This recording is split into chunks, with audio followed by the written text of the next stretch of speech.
नमस्कार विद्यार्थी मित्रांनो, जी के वाली मॅडम या यूट्यूब चॅनलमध्ये तुमचं खूप खूप स्वागत आहे। आज आपण पाहणार आहोत महिला व बालविकास विभागाअंतर्गत घेण्यात येणाऱ्या संरक्षण अधिकारी या परीक्षेमध्ये विचारण्यात येणारी अतिशय महत्त्वाची प्रश्नोत्तरे। मित्रांनो, जर तुम्ही चॅनलवर नवीन आला असाल तर चॅनलला सबस्क्राईब करून घ्याल। चला तर मग आपण आपल्या प्रश्नाला सुरुवात करूया। तर आजचा आपला पहिला प्रश्न आहे प्रश्न क्रमांक 1। संरक्षण अधिकारी प्रोटेक्शन ऑफिसर यांची नेमणूक कोणत्या कायद्यानुसार केली जाते? ऑप्शन आहे ए बालकामगार कायदा, बी घरगुती हिंसाचारापासून महिलांचे संरक्षण अधिनियम 2005, सी महिला आरक्षण कायदा, डी बालविवाह प्रतिबंधक कायदा। तर या प्रश्नाचे उत्तर आहे ऑप्शन बी घरगुती हिंसाचारापासून महिलांचे संरक्षण अधिनियम 2005। आता यानंतरचा पुढचा प्रश्न आहे प्रश्न क्रमांक 2। संरक्षण अधिकारी कोणत्या स्तरावर नियुक्त केला जातो? ऑप्शन आहे ए केंद्र स्तर, बी जिल्हा स्तर, सी राज्य स्तर, डी तालुका स्तर। तर या प्रश्नाचे उत्तर आहे ऑप्शन बी जिल्हा स्तर।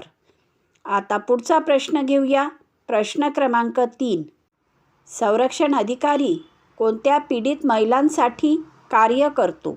ऑप्शन आहे ए फक्त अल्पवयीन मुली, बी घरगुती हिंसाचारग्रस्त महिला, सी कामगार महिला, डी विधवा महिला। तर उत्तर आहे ऑप्शन बी घरगुती हिंसाचारग्रस्त महिला। आता यानंतरचा पुढचा प्रश्न आहे प्रश्न क्रमांक 4। संरक्षण अधिकारी कोणत्या विभागाअंतर्गत काम करतो? ऑप्शन आहे ए गृह विभाग, बी महिला व बालविकास विभाग, सी आरोग्य विभाग, डी सामाजिक न्याय विभाग। तर उत्तर आहे ऑप्शन बी महिला व बालविकास विभाग। आता पुढचा प्रश्न घेऊया प्रश्न क्रमांक 5। संरक्षण अधिकारी कोणत्या न्यायालयाशी समन्वय साधतो? ऑप्शन आहे ए उच्च न्यायालय, बी न्यायदंडाधिकारी मॅजिस्ट्रेट कोर्ट, सी लोक अदालत, डी कौटुंबिक न्यायालय। उत्तर आहे ऑप्शन बी न्यायदंडाधिकारी। आता पुढचा प्रश्न आहे प्रश्न क्रमांक 6। संरक्षण अधिकाऱ्याचे मुख्य कार्य काय आहे? ऑप्शन आहे ए शिक्षा देणे, बी पीडित महिलांचे संरक्षण व सहाय्य, सी तपास करणे, डी अटक करणे। उत्तर आहे ऑप्शन बी पीडित महिलांचे संरक्षण व सहाय्य। आता यानंतरचा प्रश्न आहे प्रश्न क्रमांक 7। संरक्षण अधिकारी पीडित महिलेस कोणती मदत देतो? ऑप्शन आहे ए फक्त आर्थिक मदत, बी निवारा वैद्यकीय व कायदेशीर मदत, सी फक्त नोकरी, डी फक्त समुपदेशन। उत्तर आहे ऑप्शन बी निवारा वैद्यकीय व कायदेशीर मदत। आता यानंतरचा पुढचा प्रश्न आहे प्रश्न क्रमांक 8। संरक्षण अधिकारी पीडित महिलेला कुठे पाठवू शकतो? ऑप्शन आहे ए पोलीस ठाणे, बी संरक्षण गृह शेल्टर होम, सी कारागृह, डी बालसुधारगृह। तर उत्तर आहे ऑप्शन बी संरक्षण गृह शेल्टर होम। आता पुढचा प्रश्न आहे प्रश्न क्रमांक 10। संरक्षण अधिकारी कोणत्या बाबतीत मदत करतो? ऑप्शन आहे ए घटस्फोट, बी संरक्षण आदेश, सी जमीन वाद, डी कर वाद। उत्तर आहे ऑप्शन बी संरक्षण आदेश म्हणजेच प्रोटेक्शन ऑर्डर। आता यानंतरचा पुढचा प्रश्न आहे प्रश्न क्रमांक 11। गृहहिंसा प्रतिबंध कायदा कधी लागू झाला? ऑप्शन आहे ए 2002, बी 2005, सी 2007, डी 2009। उत्तर आहे ऑप्शन बी 2005. गृहहिंसा प्रतिबंध कायदा 2005 यावर्षी लागू झाला. आता पुढचा प्रश्न आहे प्रश्न क्रमांक 12. संरक्षण अधिकारी यांची नेमणूक कोण करते? ऑप्शन आहे ए पोलीस विभाग, बी राज्य सरकार, सी केंद्र सरकार, डी जिल्हा न्यायालय. तर उत्तर आहे ऑप्शन बी राज्य सरकार. संरक्षण अधिकारी यांची नेमणूक राज्य सरकार करते. आता पुढचा प्रश्न आहे प्रश्न क्रमांक 13. संरक्षण अधिकाऱ्याची मुख्य जबाबदारी काय आहे? ऑप्शन आहे ए आरोपीचा बचाव करणे, बी पीडित महिलेस संरक्षण, मदत व न्यायालयीन आदेश अंमलात आणणे, सी सर्वेक्षण करणे, डी NGO चालवणे. तर उत्तर आहे ऑप्शन बी पीडित महिलेस संरक्षण, मदत व न्यायालयीन आदेश अंमलात आणणे. आता पुढचा प्रश्न आहे प्रश्न क्रमांक 14. DV ॲक्टमधील कलम 9 कोणाशी संबंधित आहे? ऑप्शन आहे ए शिक्षा, बी संरक्षण अधिकाऱ्याचे कर्तव्य, सी कस्टडी आदेश, डी देखभाल भत्ता. तर या प्रश्नाचे उत्तर आहे ऑप्शन बी संरक्षण अधिकाऱ्याचे कर्तव्य. आता यानंतरचा प्रश्न घेऊया. प्रश्न क्रमांक 15. गृहहिंसेची तक्रार कोण करू शकतो? ऑप्शन आहे ए फक्त पत्नी, बी कोणताही ॲग्रेसिव्ह पर्सन किंवा त्याच्या वतीने कोणीही, सी फक्त पोलीस, डी फक्त समाजसेवक. तर या प्रश्नाचे उत्तर आहे ऑप्शन बी कोणताही ॲग्रेसिव्ह पर्सन किंवा त्याच्या वतीने कोणीही. आता पुढचा प्रश्न घेऊया. प्रश्न क्रमांक 16. संरक्षण अधिकारी कोणाच्या अधीन काम करतो? ऑप्शन आहे ए पोलीस आयोग, बी जिल्हा महिला व बाल विकास अधिकारी, सी SDO, डी NGO. तर या प्रश्नाचे उत्तर आहे ऑप्शन बी जिल्हा महिला व बाल विकास अधिकारी. आता पुढचा प्रश्न घेऊया. प्रश्न क्रमांक 17. पीडितेस आश्रय, शेल्टर होम उपलब्ध करून देणे कोणाची जबाबदारी आहे? ऑप्शन आहे ए पोलीस, बी संरक्षण अधिकारी, सी पंचायत, डी न्यायालय. तर या प्रश्नाचे उत्तर आहे ऑप्शन बी संरक्षण अधिकारी. आता पुढचा प्रश्न घेऊया. प्रश्न क्रमांक 18. संरक्षण अधिकारी अहवाल DIR कोणाकडे पाठवतो? ऑप्शन आहे ए NGO, बी न्यायिक मॅजिस्ट्रेट, सी पोलीस, डी तलाठी. तर या प्रश्नाचे उत्तर आहे ऑप्शन बी न्यायिक मॅजिस्ट्रेट. आता यानंतरचा प्रश्न आहे प्रश्न क्रमांक 19. आपत्कालीन स्थितीत संरक्षण अधिकारी काय करतो?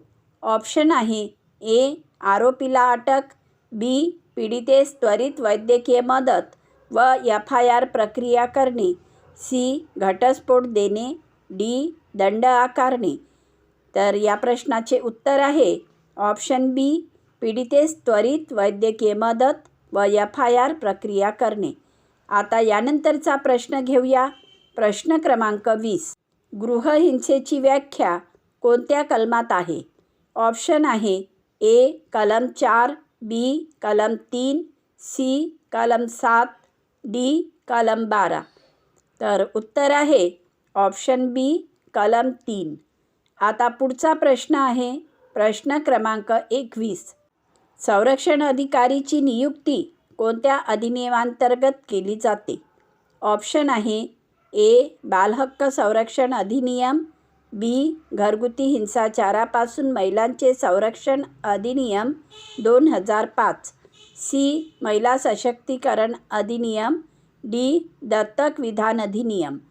तर या प्रश्नाचे उत्तर आहे ऑप्शन बी घरगुती हिंसाचारापासून महिलांचे संरक्षण अधिनियम 2005. आता पुढचा प्रश्न घेऊया. घरगुती हिंसाचार अधिनियम कोणत्या वर्षी लागू झाला? ऑप्शन आहे ए 2004, बी 2005, सी 2006, डी 2007. तर उत्तर आहे ऑप्शन बी 2005. आता यानंतरचा प्रश्न आहे, संरक्षण अधिकारी कोणत्या स्तरावर नियुक्त होतो? ऑप्शन आहे ए केंद्र सरकार, बी राज्य सरकार, सी जिल्हा न्यायालय, डी ग्रामपंचायत. तर उत्तर आहे ऑप्शन बी राज्य सरकार. आता पुढचा प्रश्न आहे, संरक्षण अधिकाऱ्याचे मुख्य कर्तव्य काय आहे? ऑप्शन आहे ए आरोपीला शिक्षा देणे, बी पीडित महिलेला संरक्षण व मदत देणे, सी न्यायालयाचा निकाल देणे, डी पोलीस तपास करणे. तर उत्तर आहे ऑप्शन बी पीडित महिलेला संरक्षण व मदत देणे. आता यानंतरचा पुढचा प्रश्न आहे, संरक्षण अधिकारी कोणत्या न्यायालयाशी समन्वय साधतो? ऑप्शन आहे ए उच्च न्यायालय, बी सर्वोच्च न्यायालय, सी दंडाधिकारी न्यायालय, डी लोक अदालत. तर या प्रश्नाचे उत्तर आहे ऑप्शन सी दंडाधिकारी न्यायालय. आता यानंतरचा प्रश्न आहे, संरक्षण अधिकारी पीडितेला कोणती मदत पुरवतो? ऑप्शन आहे ए वैद्यकीय मदत, बी निवारागृहाची माहिती, सी कायदेशीर मदत, डी वरील सर्व. तर या प्रश्नाचे उत्तर आहे ऑप्शन डी वरील सर्व. आता पुढचा प्रश्न घेऊया, घरगुती हिंसाचारात खालीलपैकी कोणता प्रकार येतो? ऑप्शन आहे ए शारीरिक, बी मानसिक, सी लैंगिक, डी वरील सर्व. तर या प्रश्नाचे उत्तर आहे ऑप्शन डी वरील सर्व. आता पुढचा प्रश्न घेऊया, संरक्षण अधिकारी अहवाल कोणत्या नावाने तयार करतो? ऑप्शन आहे A FIR, B DIR domestic incident report, C chargesheet, D अर्ज. तर उत्तर आहे ऑप्शन बी DIR म्हणजेच डोमेस्टिक इन्सिडेंट रिपोर्ट. आता यानंतरचा पुढचा प्रश्न आहे, DIR कोणाला सादर केला जातो? ऑप्शन आहे ए पोलीस ठाणे, बी जिल्हाधिकारी, सी दंडाधिकारी, डी महिला आयोग. तर या प्रश्नाचे उत्तर आहे ऑप्शन सी दंडाधिकारी. आता यानंतरचा प्रश्न घेऊया, संरक्षण आदेश प्रोटेक्शन ऑर्डर कोण जारी करतो? ऑप्शन आहे ए संरक्षण अधिकारी, बी पोलीस निरीक्षक, सी दंडाधिकारी, डी जिल्हाधिकारी. तर उत्तर आहे ऑप्शन सी दंडाधिकारी. आता यानंतरचा प्रश्न आहे, संरक्षण अधिकारी पीडित महिलेला कुठे पाठवू शकतो? ऑप्शन आहे ए वृद्धाश्रम, बी निवारागृह, सी कारागृह, डी बालसुधारगृह. तर उत्तर आहे ऑप्शन बी निवारागृह. आता यानंतरचा प्रश्न आहे, घरगुती हिंसाचार अधिनियम कोणासाठी लागू आहे? ऑप्शन आहे ए फक्त विवाहित महिला, बी फक्त घटस्फोटित महिला, सी कोणतीही घरगुती नातेसंबंधातील महिला, डी फक्त कामगार महिला. तर या प्रश्नाचे उत्तर आहे ऑप्शन सी कोणतीही घरगुती नातेसंबंधातील महिला. आता पुढचा प्रश्न आहे, संरक्षण अधिकारी कोणत्या विभागाअंतर्गत काम करतो? ऑप्शन आहे ए गृह विभाग, बी महिला व बालविकास विभाग, सी महसूल विभाग, डी सामाजिक न्याय विभाग. तर या प्रश्नाचे उत्तर आहे ऑप्शन बी महिला व बाल विकास विभाग. मित्रांनो, जर तुम्हाला आमचा हा व्हिडिओ आवडला असेल तर व्हिडिओला लाईक करा, चॅनलला सबस्क्राईब करा, व्हिडिओला शेअर करा आणि बेल आयकॉन प्रेस करायला विसरू नका, जेणेकरून तुमच्यापर्यंत आमचे असेच अभ्यासाचे नवनवीन व्हिडिओ पोहोचत राहतील.